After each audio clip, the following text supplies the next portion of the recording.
Hey everybody, it's Eric Balance coming to you with the Resilient Minds podcast, where I feature beautiful entrepreneurs, thought leaders, and experts in their field, where they help us discover their X factor, their experience of life, only to discover how they were able to accomplish and find out their Y factor, their big why, their purpose in life. So join me as we get to discover the beauty of our minds and how can we really continue to go after the biggest and most wildest dreams while we continue to pursue and manifest our greatest intelligence that comes from the heart. Also, if you haven't, go check out the new alignment course that I've created at www.ericbalance.com/alignment, ALIGNMENT. See you on the show. Well, hello everyone, and welcome back to another amazing show. We're really excited today because we're taking it up a notch to another level where we're really wanting to curate this philosophy, especially about health being the real ultimate wealth. And today we have an amazing guest, Laurina Carroll. Now, there's a lot of fascinating people out there talking about transcendental meditation and Ayurveda, two of things of which I'm extremely excited to discuss. But this amazing lady has been doing it for almost almost 2 decades. Well, actually, I've been doing Ayurveda pretty much like 35 years. I started very young, and also practicing transcendental meditation for about 35 years. And educating in that type of lifestyle among organizations and businesses, and really giving your life force to that modality. So I'm curious, first of all, welcome. Thank you for being here. I'm really grateful to have you. And just share a little bit deeper about, how important transcendental meditation and Ayurveda has been for you, and how you're showing up like that in different organizations right now. Sure. So thank you for having me. I'm very excited to be here. So I'll kind of just maybe go back to my journey a little bit, and then you could, also how I got into it. So, when I was about 18 or 19, I just started to get into health. I realized, if I started exercising, eating better, not drinking as much alcohol, I would feel much better. So I quickly made that correlation and thought, okay, I have to change my lifestyle. And then when I was 22, I learned Transcendental Meditation, and it completely changed my life. At that time, I don't think we talked about anxiety or worries or depression or anything like that, but I was a very happy person, but I would worry about nothing, and that like kind of ruined my spirit and also my creativity and focus. And I didn't know how bad it was until I actually got trained. And I was like, whoa, and I kind of joke, I'm from New York, I'm half Italian. I was a tough candidate for Transcendental Meditation. So if it could work on me, I thought it could work on anyone. And then 10 years later, I became a teacher, and I did that training in Switzerland. And so I've trained thousands of people since that time. I've been teaching it about 25 years, and people in business, private families, really everyone, because you can start literally with like a walking technique at age 4, and then at 10, you get the adult technique. And so a lot of times I would start with business people, like you mentioned before, Ray Dalio, who's a strong proponent of TM. But then they want to get their families into it, right? Because they love it. It's good for them, and they want to start their families young. So that's kind of how it just sort of evolved. So let's get really clear for those that are not aware or understanding, what is transcendental meditation? Okay, so it's a simple, effortless mental technique. And you do have to be regular with the practice to, get the benefits. And typically it's done 20 minutes in the morning before breakfast or coffee. And then the second one sometime between noon and 6:30. We don't do it too late at night because it gives energy. And because it dramatically reduces cortisol, your stress hormone, which completely can thwart our creativity and focus and success in life. That's why you want to really be regular with it.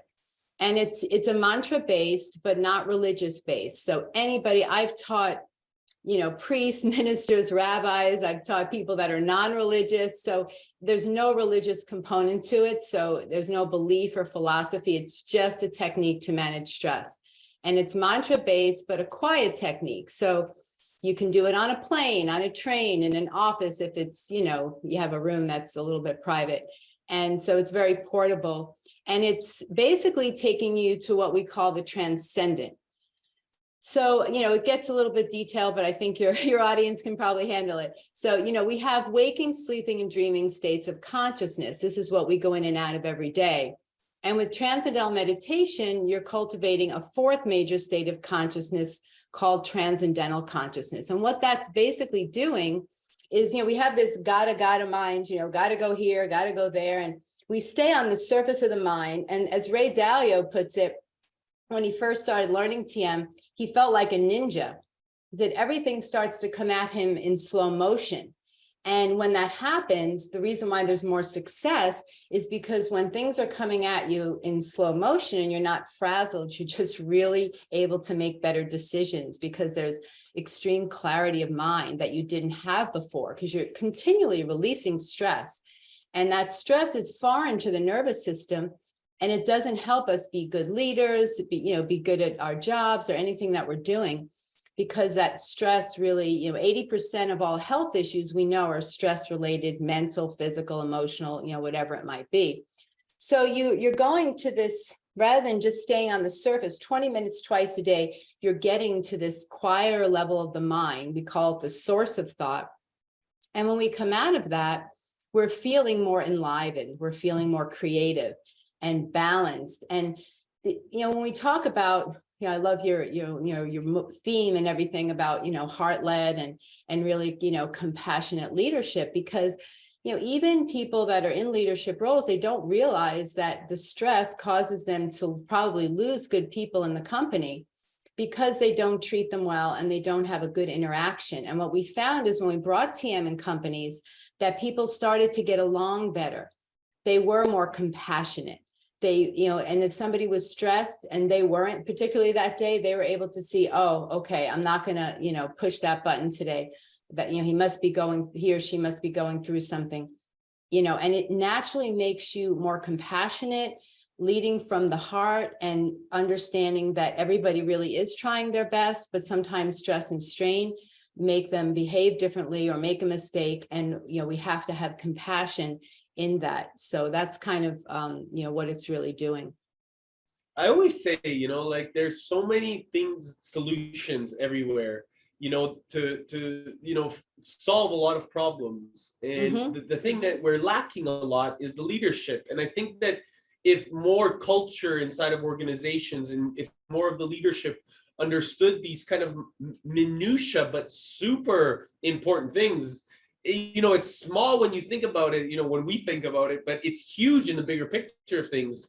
And I think having the audacity to bring in this type of modalities into organizations, into leadership thought process, into culture, it really can amplify the shared purpose of the mission of the organization. What do you say to this? No, absolutely. I mean, when you think about the millennials now, right? They're not putting up with what the workplace used to be before. Okay, this 60 to 80 hour work week. I mean, I've trained 20 to 30-year-olds that were kind of working, maybe I live in Chicago, downtown, maybe, at the exchange or something, and having a very stressful job. And, one guy had like high blood pressure at age 21. And at 30, one of them had a stroke. I mean, that's unheard of. I mean, 40 hours of work, a week, is still a lot, but it's doable, right? But when you get to 50, 60, 70, even 80 hours a week, I mean, you get burned out, and then those people are going to get sick. So I've trained a lot of people in business that actually had to quit because they got sick. And then they had to, kind of restore, repair. They learned TM. I worked with them through Ayurveda. And I think that it really would behoove anybody that owns a company. And I am, I do train a lot of people in business. I have a couple of projects coming up where we're training people in business. But if they truly knew, if they took the time to look at the research on TM, showing that the reduction of stress, how that impacts the behavior of the people, because somebody told me that every time somebody leaves the company, whether they're sick or whether you fire them because you don't think that they're working, up to par, it costs the company millions of dollars, and you have to retrain somebody. So, they think that the companies and the leaders think, oh, well, I want to get the maximum. So whoever stays here until, 7, 8 o'clock at night, that's my person. I'm going to promote them and retain them. Well, they're not going to make good decisions, that person that you're relying on, because they're exhausted. They're going to be unhappy. This work-life balance is something very real. And I'm not saying you can't be a hard worker. I'm totally a type A, and I'm always, wanting to move mountains in a day and get more done. But I take time to rest. I take time to exercise. I take time to walk in nature and reflect. And that makes me better at my job. And if company leaders knew that, I think they would, do this in a heartbeat. Yes, I agree. And I know it's our duty to educate into this corporate world and really bring this type of regenerative philosophy to the forefront. And I'm excited because we're really bringing that energy. It's such an intentional way. And for me, this is how we redefine wealth, how we redefine the conscious wealth, right? The wealth of our source energy that is given, so that the outside world isn't what's dictating us, it's the inside. And so I'm excited to continue to learn. So I have a question, and I have this, Okay. Is it possible for anybody that's watching right now or that's listening, for you to take maybe me through a process of what it could be for somebody to go through a very simple transcendental meditation, and so that it's almost like something that they can look at or listen to and do it themselves, maybe in the current state, in the current moment? Well, that's the thing about TM, is that it does have to be taught by a trained teacher. So certified teachers, have a 6-month in-residence training to be certified. And there's a lot more that goes into it. And I'm sure if you and others have done apps and, Insight Timer and different things, it is more of shallow type of meditations. This is very profound and very deep. Therefore, there's an investment in time and money to actually learn it. So the first day is your private one-on-one session with your teacher. You get, about 90 minutes, and you're going to learn how to meditate. And then you'll meditate a few minutes, then see how it's going, meditate a few minutes more, then we put you into your own meditation, and then you start meditating twice a day on your own. And now we have these Zoom sessions for the follow-up to make it easier, plus some videos by app. But I'm actually in person with my clients after I do the one-on-one in person. I'm live on Zoom like we are now, doing the 3 follow-up sessions. And then you get lifetime follow-up.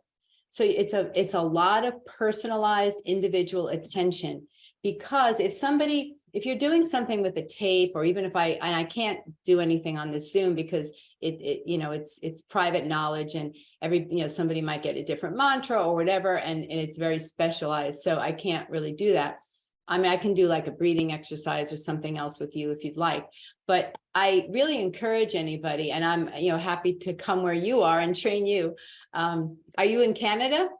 I'm in Canada, yes. Yeah, that's what my family's, from Newfoundland. So, but anyway, that's what I do, is I go, to companies, I go to, families, and I have offices in Chicago, and I train people, and I have, schedule where I train them.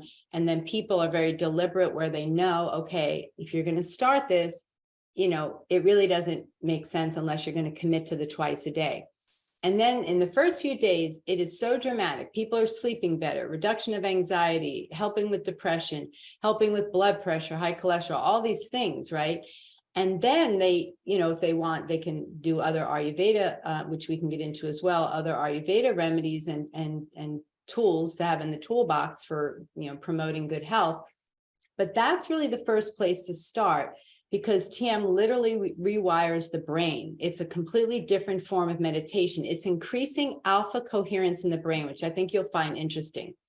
So there's no other form of meditation, and we can verify this scientifically, that increases this alpha, which is a calm, reflective brain. And, there's beta and gamma, which are easily activated through maybe other meditations, and TM as well. And that's a good thing. But if you don't increase alpha, this is your CEO, your prefrontal cortex. And as I was mentioning before about that dramatic reduction in cortisol, people are in the fight or flight a lot of the time. And then there's no creativity and there's, no focus and like that.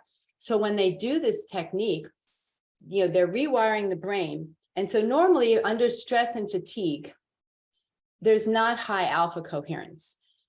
And that's very important because that's the zone.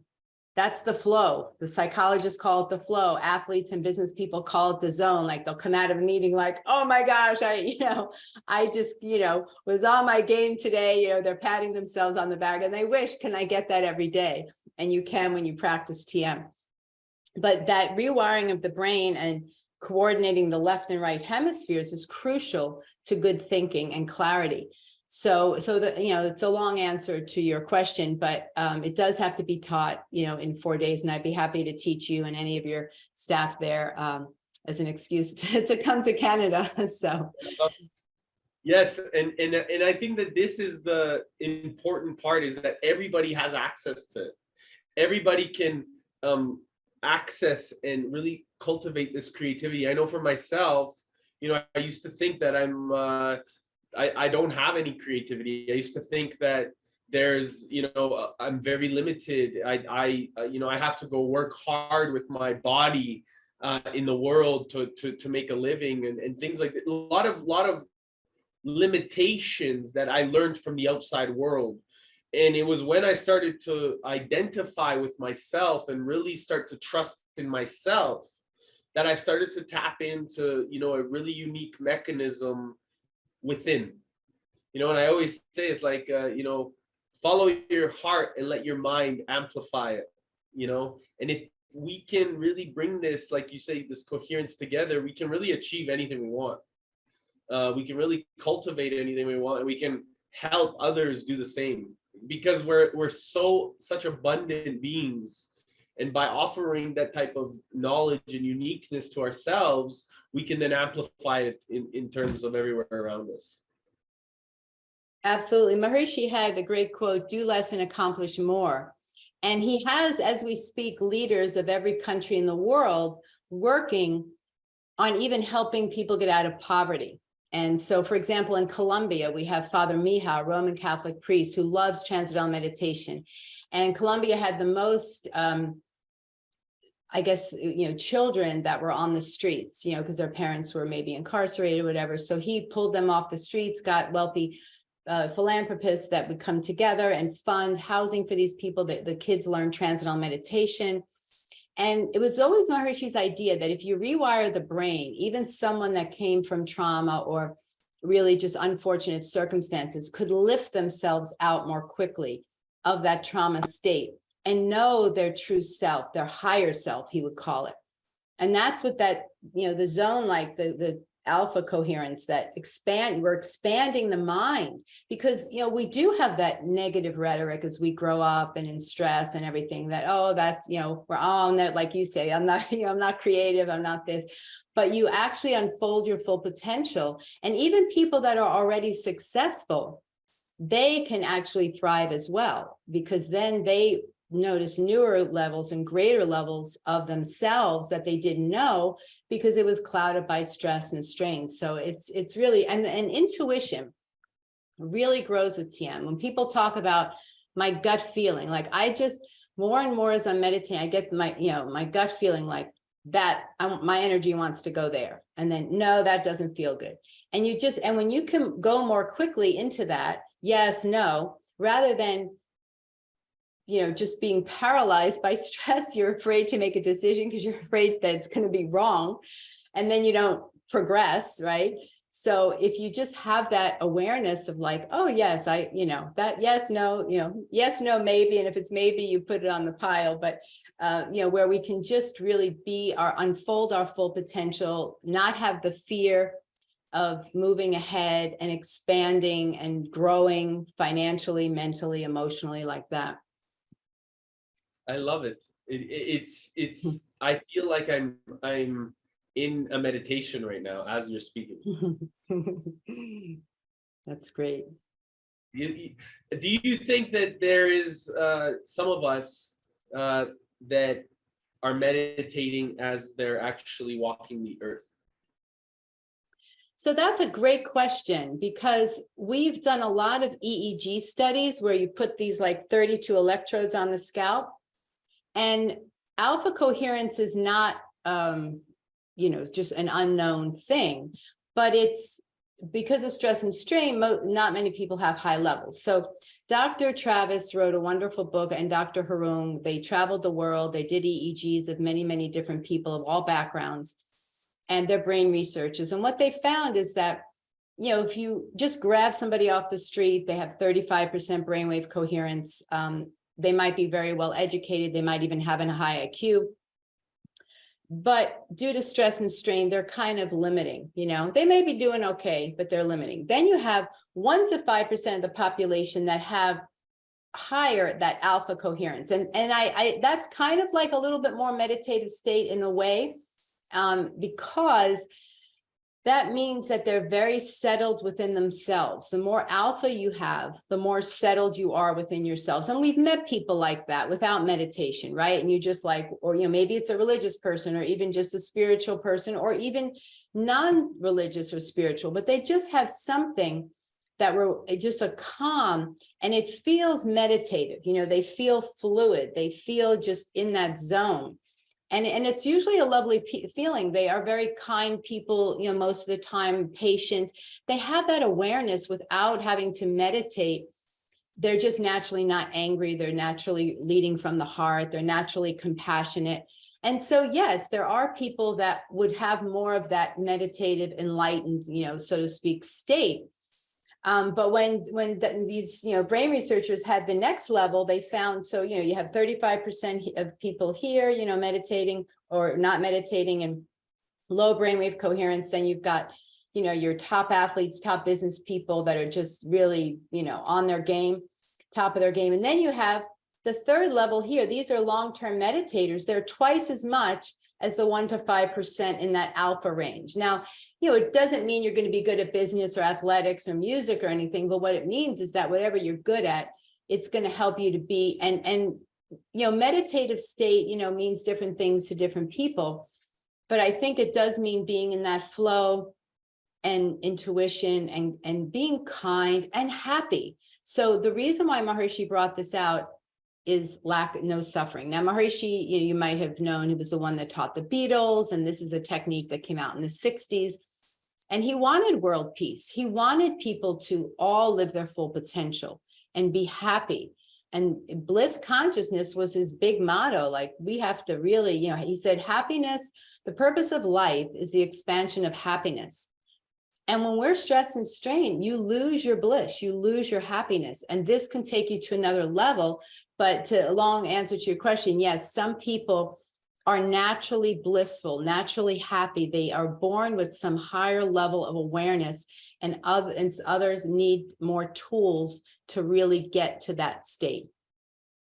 When you speak of people that are able to tap into these higher levels of state of bliss consciousness, and what do you feel is, as they are walking the earth kind of in this state, what do you feel is their responsibility?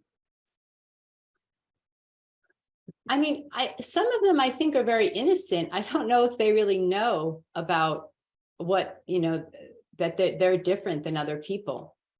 I mean, some of them may go and do things, philanthropy, where, they're helping people, they have causes, right?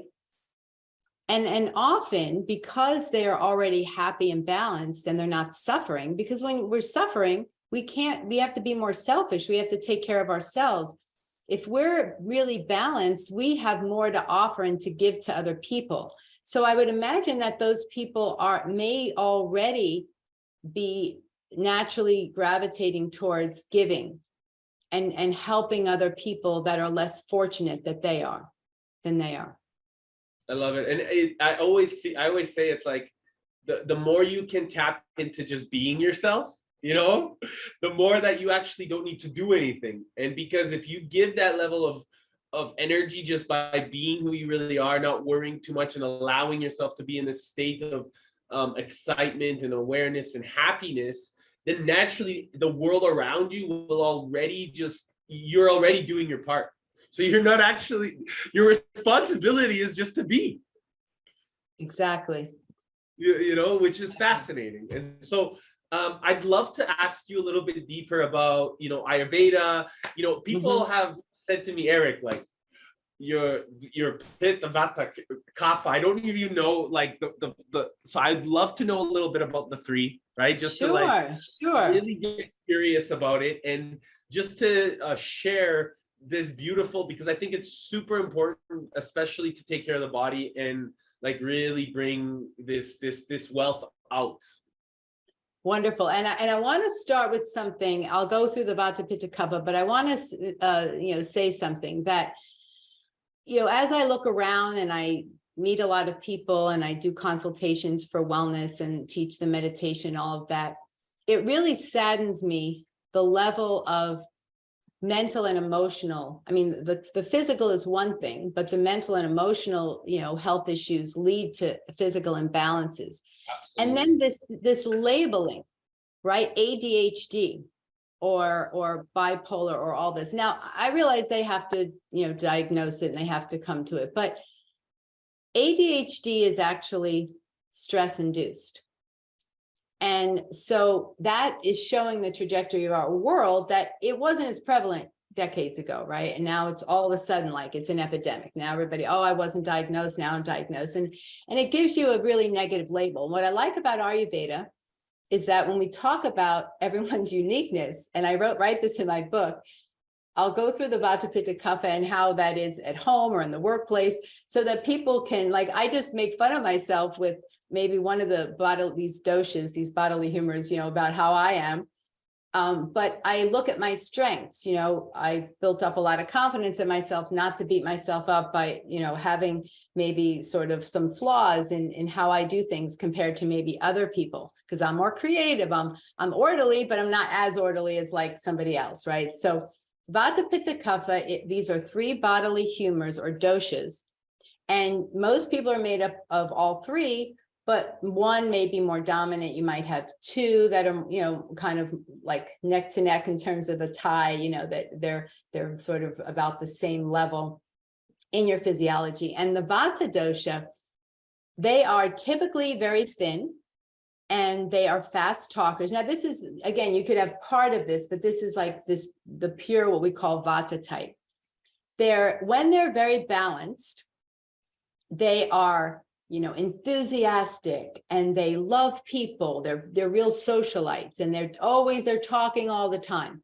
Now, in an office setting, an employer might be like, oh, whoa, like that. And you never find them at their desk, because they're just more creative and they want to be around people. They don't want to sit and focus on something. So it's almost like you think, oh, it's a nightmare. But if they're in sales, it's good, because then they like to talk to people.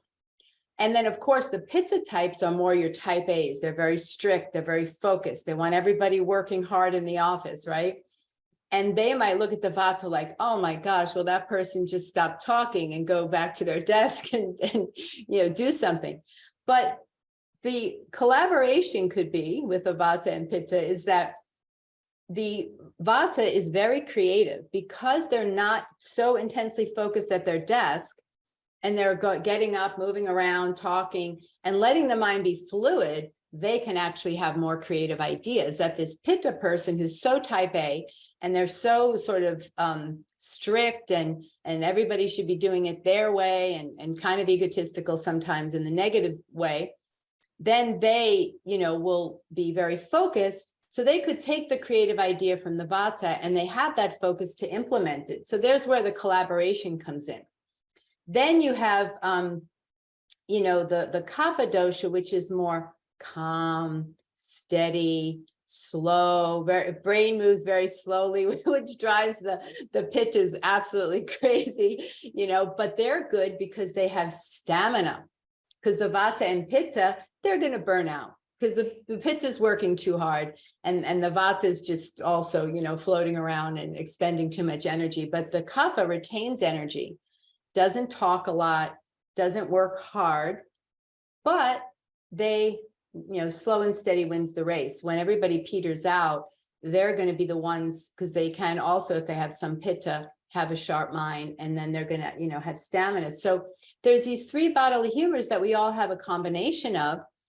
And it helps us when we know what we are and can see what are our imbalances. And then you eat according to that, you exercise according to that, and just many different lifestyle choices that you can make to enhance whatever doshas you have predominant, or if you need less of one dosha, well, there's ways to increase that.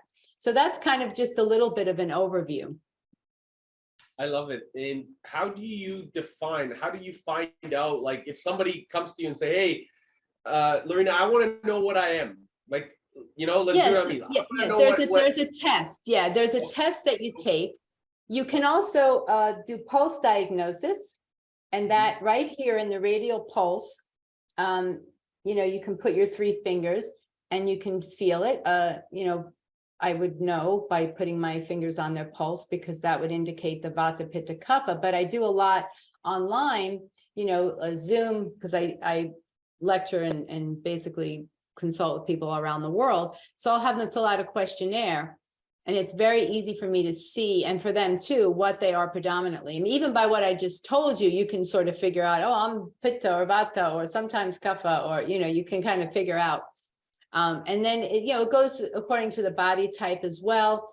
And then certain health issues are more prevalent for Vata, Pitta, Kapha as well. So we have to watch that, and it's constantly balanced. I tell people in my book, pay now or pay later, because unfortunately, a lot of people come to me when they're already really out of balance, because they're so busy, they have no time to take care of themselves until they have to quit their job because they're so sick. And that really saddens me. So I really am a cheerleader for like getting out there and telling people, your health is of utmost importance and it can change in a moment. And we have to really be mindful of, are we low in D3? Are we, B12, or how are our vitamins? And, I don't, promote totally modern medicine, but we should go to the doctor and definitely see what's going on, because we have some good tests that can see where we're going, in terms of our physiology, and that can help us as well. Because if you're low in D3, you're going to get sick more often. That's like the biggest, that's really my pet peeve lately, is because so many people will go to the doctor will tell them they're low in D3. And I'll say, oh, so did you start taking it? Oh, no. And how long ago was that appointment? Oh, about a year ago. And that D3 is if you don't have, good levels of D3, you're going to get sick. And they don't take it seriously. And that's why I'm there to guide them. So like, I really go through all of their testing and their blood work, and I see, okay, because, they just are not paying attention because they're so overwhelmed. So I think that you mentioned something with all of this that really is, it ties all of it together, right? They're not paying attention, right? They're not focused. They're not bringing the energy to themselves. And at the beginning, you shared mental and emotional intelligence and that health, how it's like a really defining component to bringing your mindlessness, I call it, to your body. Because I feel that we've been, for myself speaking, I've been conditioned growing up that everything is from the external, not inside. And so this was a very fascinating challenge that I had because I didn't believe that, but that's what I was told. And so I needed to go through the experience to understand. And it was in this mental and emotional intelligence. You brought up bipolar, right? And people judged my sister, my older sister, and diagnosed her as bipolar. And I grew up knowing that this woman was absolutely loving, connected. And yes, but we all have these different of characteristics. In fact, in the Kabbalion, Hermes, he talks about the principle of polarity. And so we all have this principle inside of us. So to say that somebody is just bipolar, I think is really ignorant in my perspective. I think it's like we all have these personal realities, these personalities that we actually can see as a result of our mirrors, the ones that are in front of us all the time. And if we are absolutely curious about our own emotional intelligence, our own mental framework, then we can identify the mirror in front of us, the individuals, the teachers, because I believe everybody is an amazing teacher, by the way. So as a result, we can start to comprehend our body's unlimited potential, which is where you get to start to balance these three philosophies of Pitta, Kapha, and I'm sorry, I forget the last one, Yeah, but nonetheless, Vata. yes. Yeah. So these three mastery levels of bringing them together, like you said, I think that it comes down to, and correct me if I'm wrong, to the mental and emotional way of the way that you are really bringing the transcendental, perhaps meditation, the way that you're bringing, your mindlessness, allowing yourself to expand, bringing this really emotional curiosity to trusting in your feelings. Right. And I think that's the thing is that, I'm not saying that somebody diagnosed with that doesn't really have some issue that they want to be addressed, but it really does start in the gut. All mental issues start in the gut. And food is medicine. So when we look at even, any of these, ADD or, ADHD, bipolar, all things like that, when they change their diet, when they start transcendental meditation, there is a shift. And it's hard to stay, like some people can just eat whatever they want and they're fine for a while. And that's great for them, but if you're not that type and you have to work on it, it's actually going to benefit you because as you age, you've already developed this great lifestyle. You're going to have less issues. That person that's, eating what they want and doing what they want mentally and not, being mindful, they're going to, have more disease later on. So we've had, like Dr. Rosenthal wrote this great book called Transcendence, Healing and Transformation Through the TM Technique. And he had this young man who had bipolar disorder that was going to him, as a psychiatrist. And he had to be on some medications that Dr. Rosenthal was monitoring. And Dr. Rosenthal is really not just totally modern medicine. He's into homeopathy and other things, and he really likes more natural methods. So that's great that a doctor is willing to blend the two. And this young man walks in the office one day and says, "Oh, doc, I just started transcendental meditation and I feel amazing. It's making me so happy," because they often suffer from depression. And suddenly the happiness starts to emerge. And he says, your medications are fine, but like nothing's worked like this. And he said, and then he was, saying, you have to try transcendental meditation. And he was like really encouraging him to do it, which he did. And that's when he ended up writing the book, because now he's recommending TM to all his patients. But just that one thing can really make a difference. And then you go into diet and all of that. And I mean, I've had people with, bipolar depression, severe anxiety, lack of confidence, and just so many negative rhetoric in their mind about how they feel, very low self-esteem. I think TM really, because I started when I was 22, so I think I really have that, higher self-esteem, I believe, because of the TM. It got rid of any that, negative rhetoric in my mind about any of that. And so I think that's the thing, is that you treat the mind first, And then it even helps the microbiome, the Transcendental Meditation technique. But then it would be good to also have a proper diet, because sugar is the culprit in a lot of other mental, especially depression. People that are depressed, they probably, not all, but they eat a lot of sugar. And that, or maybe fatty foods, or things that are heavy and clogging to the channels and disrupt the microbiome. So, there's so much one can do, and I really throw everything at it. In Ayurveda, it's like a multimodality approach to really healing mind, body, and spirit and emotions.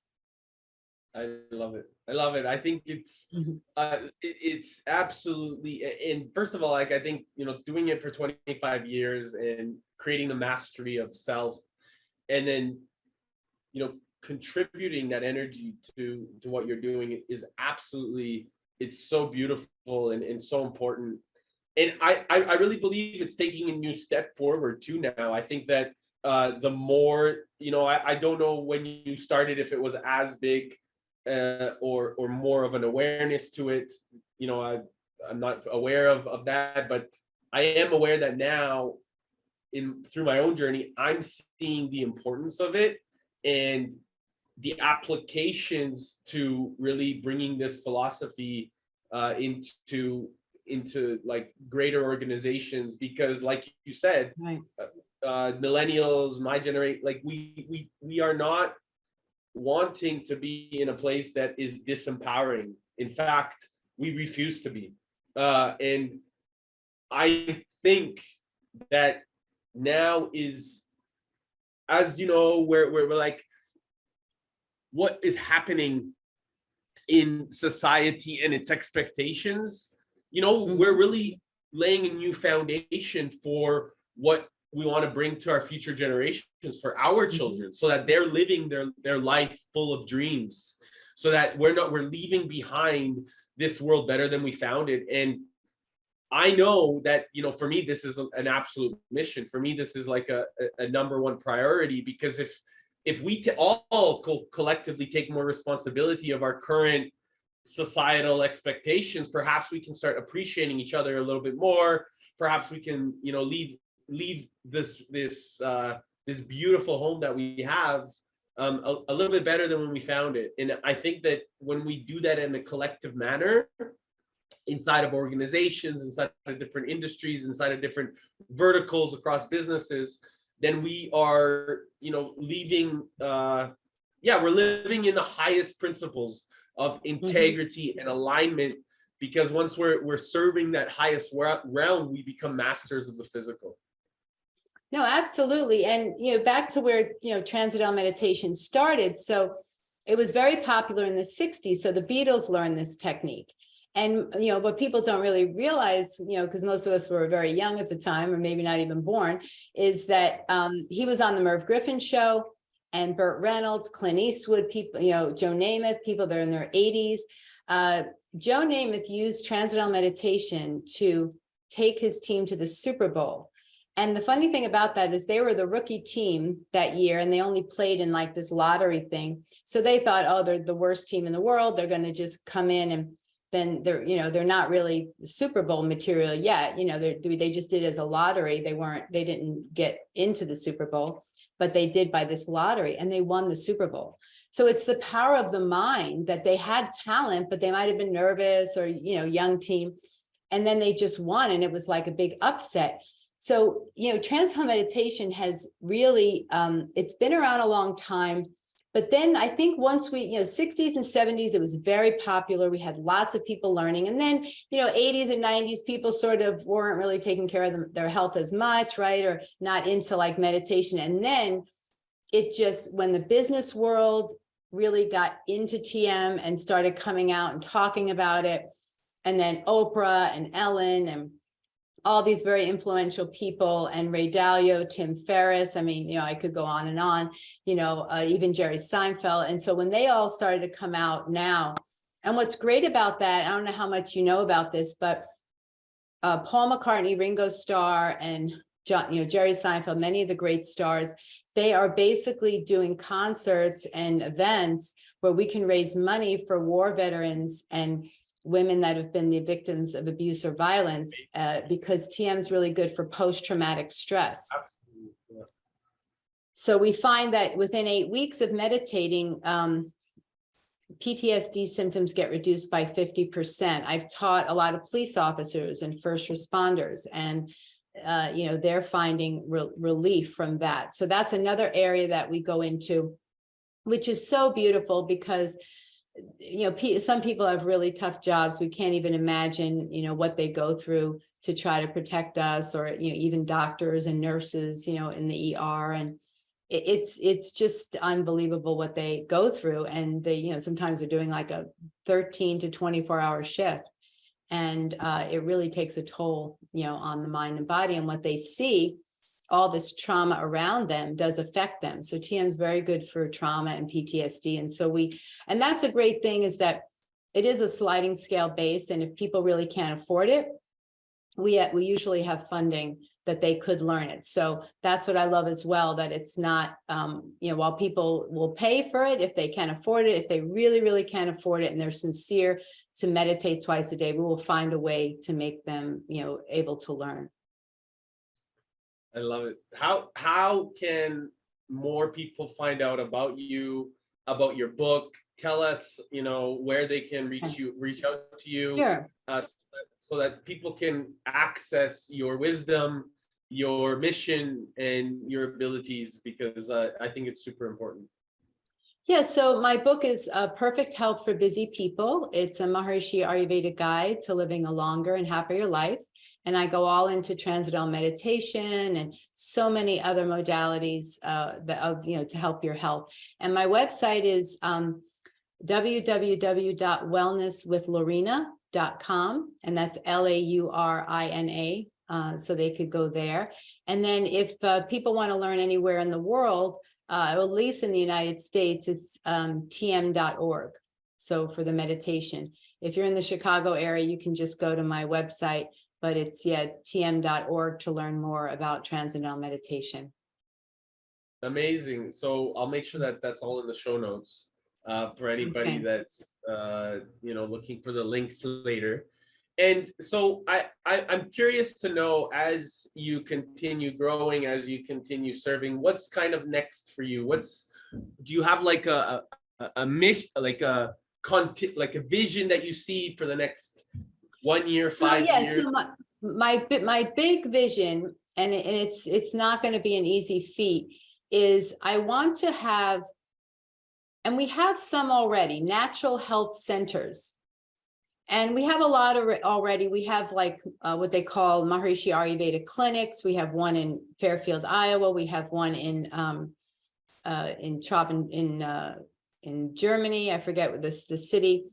So we have these clinics, but they perform these detoxifications. You can learn to meditate. They do yoga, all of the great things. But what I'd like to do is to really have huge wellness centers where people can come. And so again, it would be the principle: if you have the money, you pay.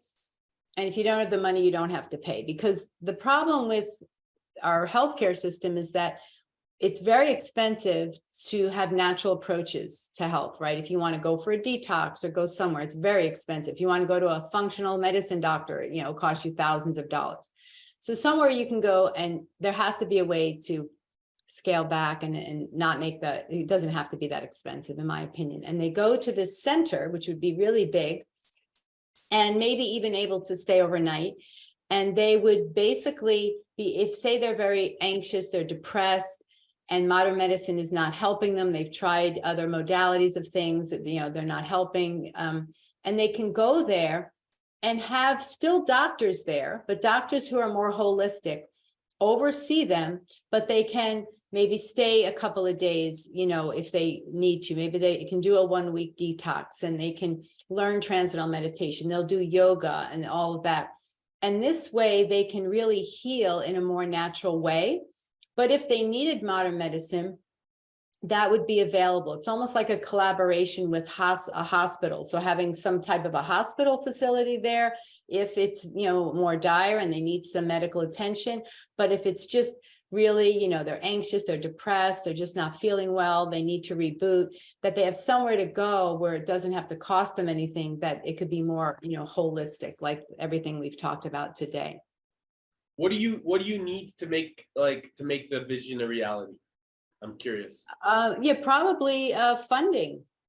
Mhm. Funding and a great team of people. My thing is that now I'm doing, I'll be doing an upcoming book tour. I teach TM in businesses. I talk about Ayurveda, so I do a lot of lecturing. So my plate is pretty full with what I can handle, but I would love to be a part of that and help to facilitate that if that can, but it just takes millions of dollars. It takes a great team of people equally committed. The team, I would easily have people available, but just a great team. And we start one, in one city, and we can start one, and then we build from there. We could almost also partner with a hospital if we want, maybe like if there's an existing hospital that wants to partner with us, and then we build a wing, or maybe they have extra space. I don't know. But that, to me, that everybody should get that care, because healthcare is so expensive, and I think it's unnecessary.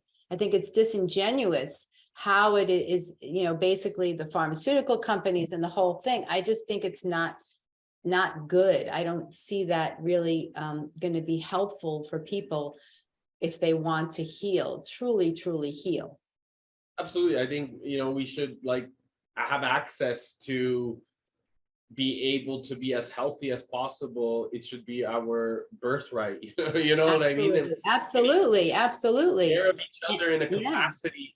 And if it's like, now I can't take care of you and your health because you don't have the money, that is, I think, it's a very egocentric fallacy that has been manipulated for far too long. And I feel that that's something that needs to shift, because human connection, human energy, the one inside of us, the energy inside, is the most precious wealth and abundant thing that we all have. And if we start seeing that in the mirrors of one another, we can start actually showing up in that capacity. So I'm really excited to stay connected with you. I definitely have some friends that are in the same type of industry that I'd love to maybe connect you guys together and see what's possible to make all of our dreams a reality, because it's really about coming together and bringing more common unity so that we can cultivate and drive real change, because we can only do this together. It's not anybody against anyone. If we start seeing that, hey, we can bring this magic together, we really can drive and reform it. And it's coming from a real place of abundance then. Absolutely. So I want to ask you last question before we go. If you had 3 days left to live, what would you do? I would go into deep meditation. I would be with family and friends, and just go inward. And I think if we're getting deep here, I think death is just another journey. I would hope I wouldn't feel. I think the TM has helped me not to be fearful. And I hear the transition is beautiful from some who have gone over and come back. So I would just want to be in nature, be around family and loved ones, and probably that's what I would do. Meditate. Beautiful. Thank you again for this beautiful time with you. Do you have anything that you want to share? Any last comments, words? Well, just thank you so much for having me. And I'm really passionate about bringing my message to the world. Nobody should suffer mentally, physically, or emotionally. And so if you are, definitely look me up and I can help you, because that's really what I want to do. It's Transcendental Meditation, Ayurveda have transformed my life. All the tools that I have help to keep me balanced and happy. And I just want that for the whole world. I appreciate you and your wisdom, and don't go anywhere. We'll talk soon. Hey everyone, and thank you so much for listening to the Resilient Minds. I hope you enjoyed the show. please make sure to go comment and like and follow us on iTunes or Spotify, and make sure, please make sure that if you really love this, to share this episode, and make sure that you're inviting all your friends to like it as we continue to unfold what the beauty of our minds does. More importantly, how powerful our heart level of intelligence can be when we combine our heart and our brain together. And more importantly, check out the alignment course that I've created. It's seriously there for you to take advantage of at www.ericbalance.com/alignment. See you on the next show.